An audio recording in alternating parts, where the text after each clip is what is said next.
Happy holidays. Yes, the three wise men were astrologers. You know, most of the traditional ancient cultures had very developed astrology. I'm back here on Thanksgiving trying to do this Christmas show for you, or this New Year's show. And I just saw this thing on Naleo about the blessing of the star compass at Kahanaiki. And an awful lot of Hawaiians and kids and things were there blessing a star compass. I mean, every now and then I try to go recover some of the Hawaiian astrology. There was a very highly developed Hawaiian astrology. And like most of the other traditional cultures in the world, wiped out by the diseases of the Europeans and the colonialism and things, they got lost. And recovering the astrology of these ancient cultures is really important.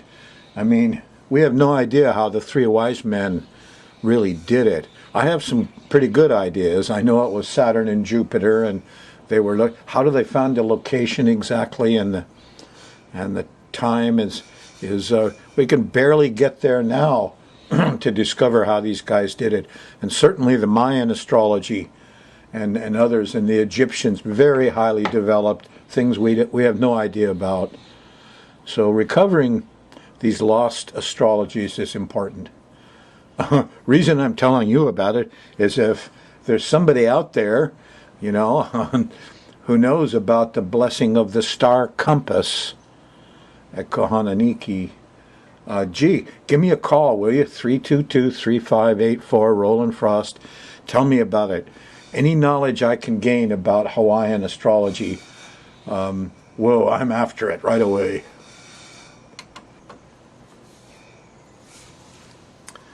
I've got some very interesting things to share with you on program 1048.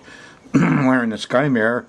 We're going to cover the last couple days in 2016 and the first week of 2017. A wild thought passed me. I couldn't find it, but someplace there was a news article about the fish in New York. I remember back several shows ago, I made some predictions about Neptune in New York, and I was concerned about flooding or white powder or brown water or Neptune problems in general, you know, and fishy stuff going on there. Well, fishy turned out to be the real prediction. I mean, there were hundreds of thousands of dead fish up all over the coastline in New York, yeah, and in the canals and the harbors and literally millions of dead fish, and of course, my reference to the fishy smell and the dead fish and everything on that show. But here I was trying to worry over predictions of real flooding and things, and it turned out to be Neptune was fish. Anyway, you're at a very odd time, okay? And the reason that it's such an odd time for you, odd, unusual, and different, is that Uranus stopped in the sky and stationed. Yes, on the 29th. Now, here's the thing. This show, I'm going to get into this a bit, but here's a basic for you. Planets station. And what they do is they go through the sky about 3 steps, and then they stop, and they go backwards a step, and they go forward because of the relative motion of the Earth and the other planets. It's like taking a fast car next to a railroad. Sometimes it's going faster, sometimes it's going slow. Anyway, it's perspective. They're not really going backwards, but they appear to be. And when they stop in the sky and they reverse direction, it's called a station. They're not moving. When they're not moving, that's when they're most strong. They really get strong, and they tend to act up. Now, I've been studying Uranus for the last decade and developing some science about it, some ancient science, copying ancient Chinese and others. And I got to know Uranus pretty well. And it has, the Mayans call him Huracan, that's where the word comes from, and said he was a one-legged twirling god Huracan was. And sure enough, he rules hurricanes and tornadoes and, also earthquakes, shakings. And I'm after these earthquakes because, some of the Mesoamericans say that the age we're in is going to end in earthquakes. And global warming is heating up the plates. And when the plates along the earth heat up, they expand and there's more earthquakes. Anyway, we're going to need this science to find out about the shaking, huh? And so I've been developing it as strongly as I can and having some fun with it. And those of you that have watched the show for the last 10 years know what that's been about. Anyway, we're on it right now. We're having a Uranus station. Uranus is slowing down and stopping. And when it does, it tends to make you feel alone sometimes. Just basically the main symptom is it'll take away your electricity. Uranus rules electricity and also motors, twirling, things that go around. Propellers on airplanes, wheels on railroad cars, etc. But it'll do things suddenly. Bang, the power goes out. Bang, the power goes on. And it makes you... It changes things for you. It's a consciousness-raising event, believe it or not. So you're on it. On the 29th, it stops. And the other thing that occurs about then is that we're having a new moon. And the new moon happens on the 29th. It's at 7:15. I call it 8 degrees of Capricorn. So here we have an Earth new moon occurring which means the sun and the moon are both pulling on the Earth, in the same direction, right? Yeah. So, and the moon's pretty close into the Earth, and pulls the tides more, and all the water moves here and moves there, and moves plates up and down a little bit, and so the tendency to have quakes on new moons and full moons is very high. For a long time, the professionals rejected that idea, but now they're starting to come around. Once you track a whole, 50 years of earthquakes and look at new moons, yes, they do tend to happen then. Anyway, so we got a new moon, and we got a Uranus station on or about the 29th of December, which is where you're sitting. If you're on the Thursday show, it's on the 29th. And Uranus went forward in the morning. So you're having a Uranus experience, okay? The other thing that's complicating matters is that Mercury's retrograde. Mercury's taking a backward step, which means the messenger, sometimes you have to go do it twice. You go to the store, you got to go back again. You call somebody, it's busy, you got to call back again. About half the little errands that Mercury does, which is to carry things around, have to be done twice. If it's important, you might, if you're going to buy that present on the sale, well, make sure you got a receipt, because 50% chance you're going to have to bring it back. At least until the 7th of January, which is when Mercury goes forward.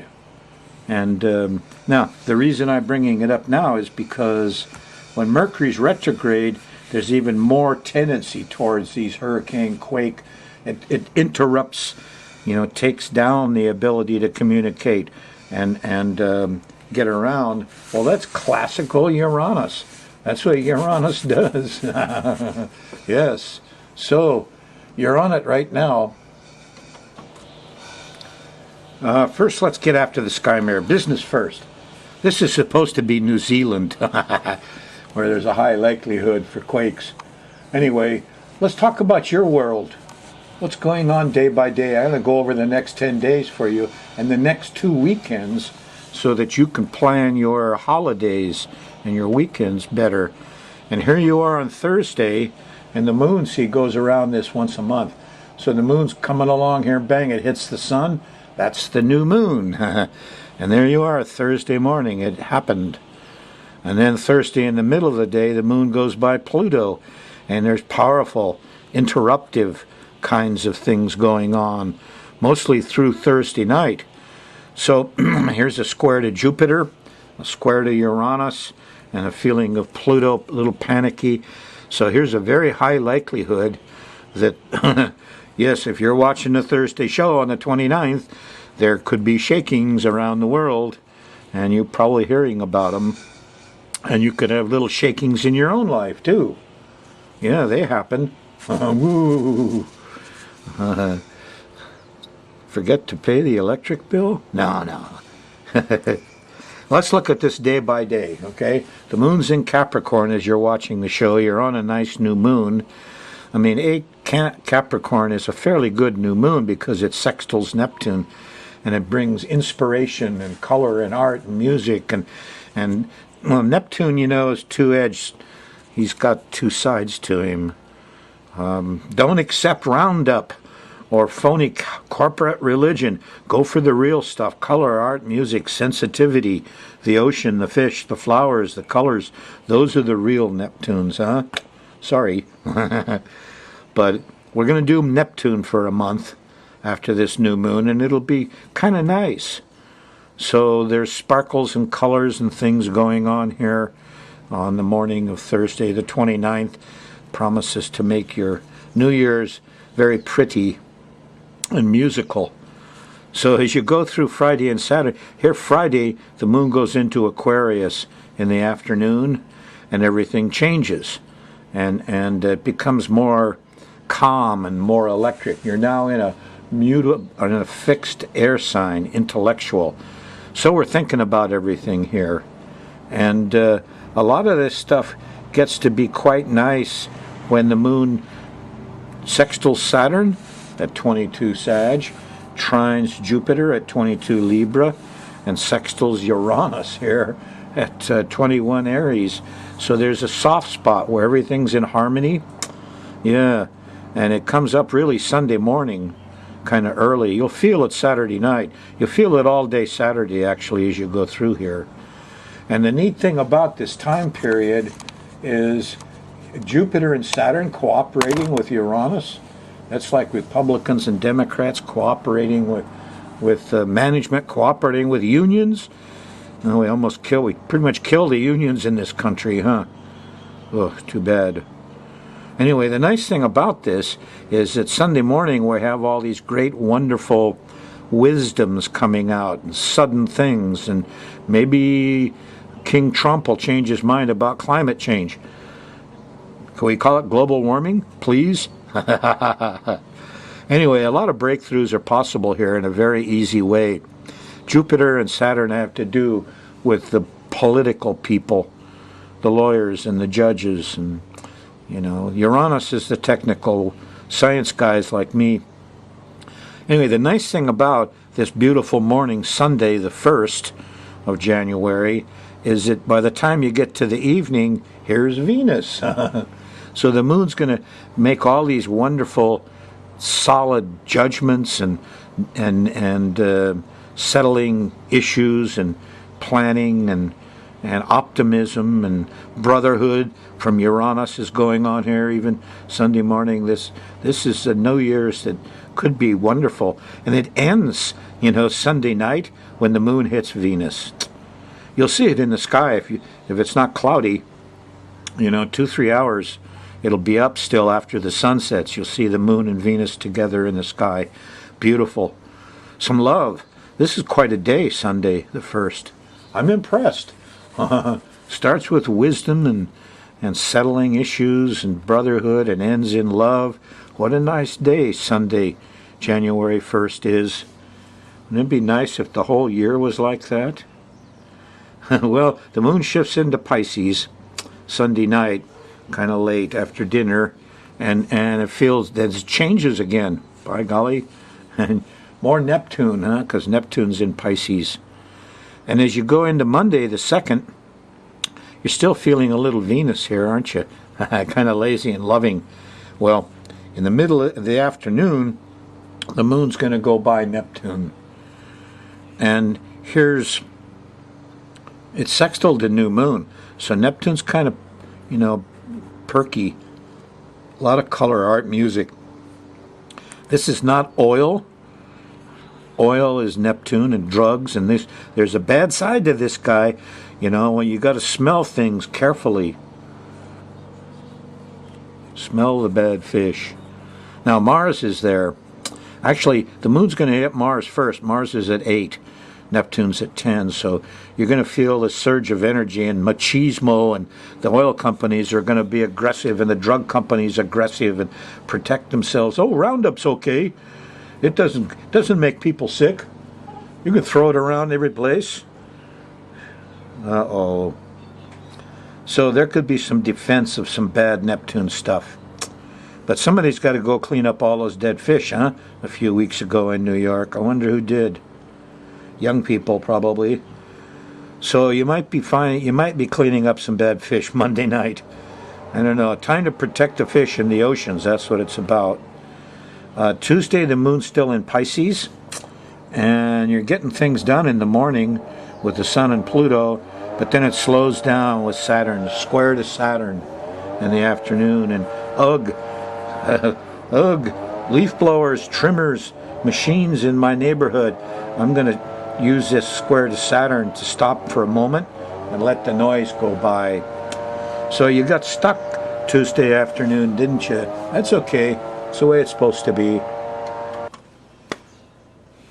Okay, looks like the leaf blower stopped. Where were we? Oh, you were stuck. Here's Tuesday afternoon. The moon squared Saturn, ran out of time and money. This is Pisces, a mutable water sign, the blue. So people are adaptable right through Wednesday morning about breakfast time, and then the moon changes into Aries, and it really changes the vibes. Because here on Wednesday morning, we've got problems with Mercury. And Mercury, remember, doesn't go direct until the 7th, which is Saturday. And you're back here on Wednesday the 4th. Mercury's still retrograde.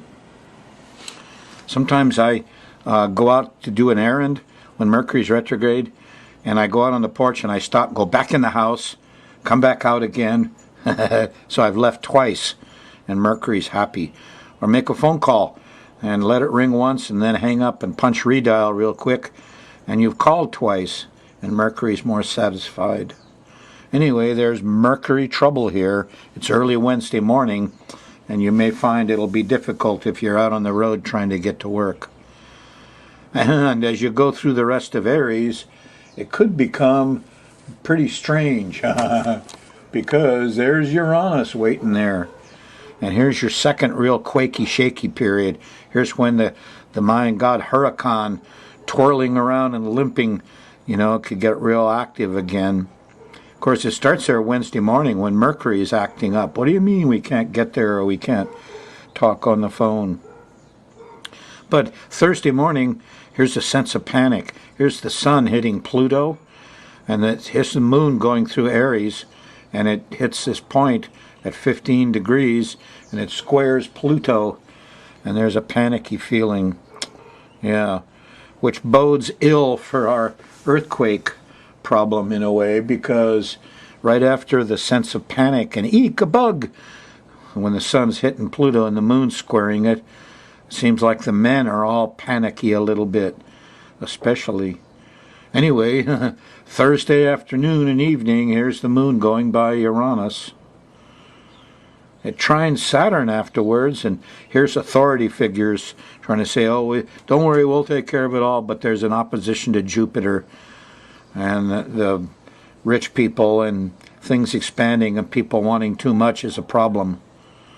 So Thursday is another nutty day, just like Thursday the 29th.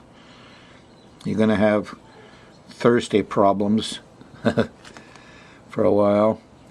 So I don't know what kind of shaking you're going to get here, and twirling, and here we are. It's supposed to be cold, so hurricanes aren't supposed to be popping around, but quakes certainly are. And I'll get to the location more in a minute. Friday on the 6th, well, the moon leaves Aries and goes into Taurus, a fixed earth sign, and things change right away. Here Friday in the middle of the day, there's a nice trine to Mercury. Oh, we're getting things done.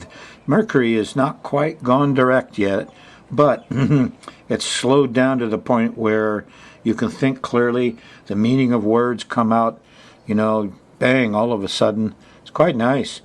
Here's also a sextile to Venus. So the kids are happy. There's loving words going on. Friday is Venus's day, So, it comes from Freya. The Vikings had a great astrology. A lot of our culture is full of their astrology, including the days of the week. Thursday is Thor. That's Jupiter. Friday is Venus, Freya. Anyway, this is a nice time to have a good sextile to Venus and trine to Mercury. People speaking about love on Friday because it's Friday's day and the moon's in Taurus, a Venus sign. So, nice time Friday. Be with somebody you love. Right through Saturday morning, here's a sextile to Neptune. And this is a time for church and art and music and higher feeling and emotional depth. This is a really nice time, Friday, right in through Saturday morning. And here in the middle of Saturday, there's a trine to Pluto, and it seems like the panic has mellowed out. There's a sextile to Mars. The young guys are out. The military's out. Everybody's helping and fixing things. And it looks like we all got it under control. Good time to get out for sports. Good time to go, fix things, do things. Saturday the 7th, moon in the middle of Taurus. Nice Friday and Saturday so far. Probably continues through Sunday, at least till the middle of the day. And then the moon shifts into Gemini and a mutable air sign. And Sunday afternoon, here's the moon squares Venus. Sorry, no sweets here, no love, no comfort. You're out of the comfort zone, not so hot. And then real early Monday morning, late Sunday night, the moon squares Neptune, and there's bad smells and confusion. And you shouldn't have ate all that sugar Sunday night. You're going to feel it Monday morning, guaranteed. And here, Monday afternoon, here's a square to Mars. People are angry and upset. Yeah. And Monday night is got the opposition to Saturn. What do you mean we didn't follow the rules? So enjoy your Friday, Saturday while you can, because those are certainly the better days, huh? You look back on the whole thing. Here's the shaky, quaky period up here. Wednesday, Thursday, 28th, 29th. And then things got kind of mellowed out Sunday, huh? Not bad on the 1st. On Monday, though, there's confusion going through Tuesday with some anger and stuff. Okay. Wednesday, Thursday, shaky, crazy times, difficulties, upsets, just like the Wednesday, Friday you're going through now. And then Friday, Saturday, mellow and nice. I mean, if you got to pick the times that are the best for your parties and for things, it's Friday and Saturday, the 6th and 7th. And remember, Mercury goes direct on the 7th, which is a Saturday, and that's really good for kids. Kids love Mercury just like birds. That's their planet. So good time, Friday and Saturday.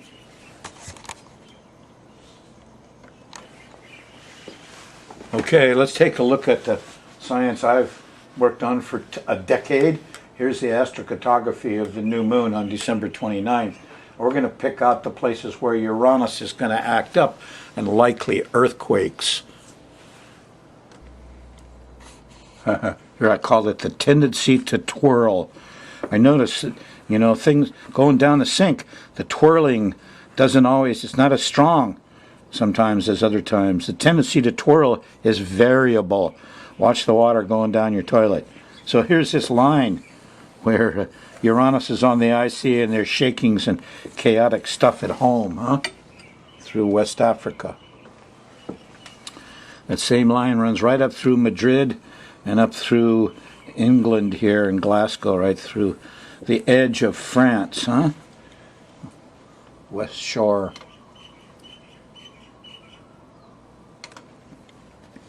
It's always useful to look at the plates. When you look over here at the tectonic plates, here's one running right through Gibraltar, where likely quakes could happen. And this one in particular is of interest to me because we've got a solid indicator. And here's the plate running right down through Fiji and down through New Zealand. Here's the line where this line has Uranus on the midheaven, public chaos, right through Fiji and down through this northern part of New Zealand. And a plate goes through here. So this is 95% quake time, Now, sometimes that technique doesn't happen right on the new moon. I've seen them wait for a month and a day, even 2-3 months and a day or two.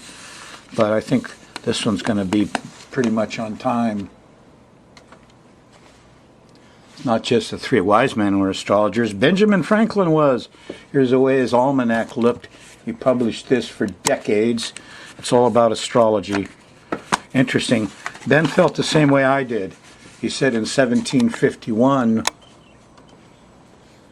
astrology is one of the most ancient sciences held in high esteem of old by the wise and great. Formerly, no prince would make war or peace or a general fight a battle. No important affair was undertaken without first consulting an astrologer who examined the aspects and configurations of the heavenly bodies and marked the lucky hour.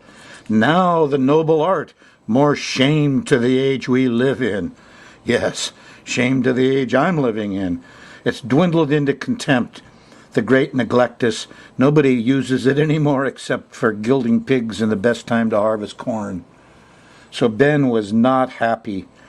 He said a lot of this treachery we owe to some of those so-called scientists like Newton and Halley and Whiston. He blamed those guys for not standing up for astrology. But shame to the age we live in to throw out the sacred science of when to start things and find the lucky hour for stuff. I remember Ben Franklin was there for the Declaration of Independence, and he knew the lucky hour. He was not happy with Gemini rising. No, he hoped it would be earlier and be Taurus and we'd be rich instead of being kind of two-tongued. And duplicit, I guess, would be a good word. But that's the way it happened. Somebody came in late to sign the Declaration and moved the birth time of our country off a bit. Geez, Gemini rising, huh? Mars in the first house. Like a nest of hornets, this country. Get the shows at this website. Aloha.